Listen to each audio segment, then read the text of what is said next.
بسم اللہ الرحمن الرحیم۔ السلام علیکم ناظرین، کیسے ہیں آپ سب؟ امید ہے سب خیریت سے ہوں گے۔ آج میں آپ کو رزق میں فراغی کا ایک واقعہ بتانے جا رہی ہوں۔ حضرت موسیٰ علیہ السلام سے ایک غریب آدمی نے درخواست کی کہ آپ کلیم اللہ ہیں، اللہ تعالیٰ سے دعا کریں کہ وہ میرا رزق بڑھا دے، مجھے کئی دن فاقے ہو جاتے ہیں۔ حضرت موسیٰ علیہ السلام نے بارگاہ خداوندی میں اس کے لیے درخواست پیش کی تو بتایا گیا کہ اس آدمی کی قسمت میں قلیل روزی ہے، یعنی کہ بہت ہی تھوڑے رزق ہے، تو ہمارے ہاں اسے تھوڑا تھوڑا کر کے روز دیا جاتا ہے تاکہ آخر تک ملتا رہے۔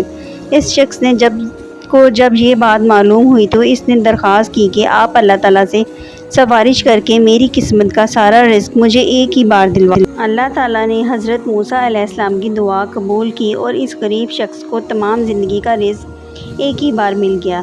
اس شخص نے فوراً لنگر خانہ کھول دیا اور اعلان کرا دیا کہ جس شخص کے کھانے کا انتظام نہ ہو وہ ہمارے لنگر خانے سے پیٹ بھر کر کھا سکتا ہے۔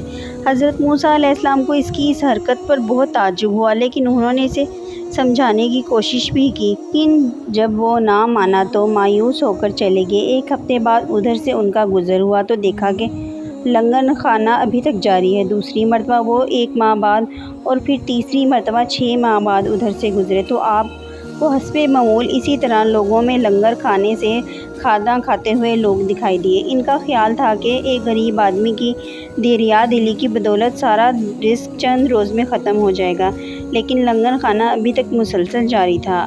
آپ نے اللہ تعالیٰ سے عرض کیا، یا اللہ، یہ کیا قصہ ہے؟ اس کا تھوڑا سا رزق بھی ابھی تک چل رہا ہے۔ جواب آیا، بے شک اس کی قسمت میں تھوڑا سا ہی رزق تھا جو اب تک ختم ہو جانا چاہیے تھا، لیکن اس قانون کے مطابق جو شخص ہماری راہ میں کچھ خرچ کرتا ہے تو ہم اس کو 10 گنا اس دنیا میں اور 90 گنا آخرت میں دیتے ہیں۔ یہ شخص بھی اس قانون کے دائرے سے باہر نہیں، جتنا یہ ہماری راہ میں خرچ کرتا ہے اس کا 10 گنا ہم اسے اس دنیا میں ہی دے دیتے ہیں۔ اس میں کیا تعجب کی بات ہے؟ یہ اللہ تعالیٰ کی قدرت کا نظام ہے۔ Thanks for watching.